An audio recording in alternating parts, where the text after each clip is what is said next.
நான் எக்ஸ்ட்ரா ஒரு குழந்தை எடுக்கிறது ரெஸ்பான்சிபிலிட்டி. அகெயின் இப்போ நீங்களும் நானும் ஒரு குழந்தைய அடாப்ட் பண்ணி வச்சுருந்தோம். லைக் நார்த் பாலிவுட்லலாம் பண்ணுறாங்கல்ல, கரண் ஜோஹர்லாம். அப்படி நம்ம ஒரு குழந்தைய வச்சுருந்தோன்னா, அவர் அடாப்ட் பண்ணல, பட் ஸ்டில் அந்த மாதிரி நம்ம ஒரு குழந்தை வச்சுருந்தோன்னா, ஸோ அந்த சைல்டை வந்து ரெஸ்பெக்ட் பண்ண சொசைட்டி ரெடியாக இருக்கா?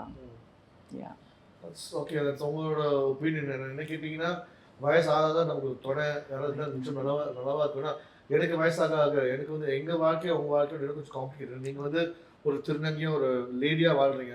எங்களை வந்து நிறைய பேர் வந்து ஆம்பளையா பொம்பளையா நிறைய கேள்வி கேட்குறாங்க. எனக்கு ஹெல்த் இஷ்யூஸ் வந்து என்னால் ட்ரான்ஸ்லேட் பண்ண முடியல. ஸோ அதுக்காக அந்த காரணம் சொல்லணும் அவசியம் கிடையாது யாருக்கும். இருந்தாலும் நான் வாழ்க்கையை வாழ்ந்துட்டு போகிறேன். ஆனாலும் எனக்கு ஒரு துணை, எனக்கு ஒரு குழந்தை வேணும், எனக்கு ஆசை. அதுக்கு தான் உங்களுக்கு கேட்டேன். உங்களுக்கு ஆசை இருக்கா? எனக்கும் இருந்துச்சு, பட் சொசைட்டி அதுக்கு இடம் கொடுக்குமா? ஆனால் நீங்கள் இது வாழலையே. நீங்கள் ஃபாரினில் வாழ சரி, உங்களுக்கு இன்னமும் உங்களுக்கு அட்வான்டேஜ் இருக்குது அங்கே வாழ்றது. Not really.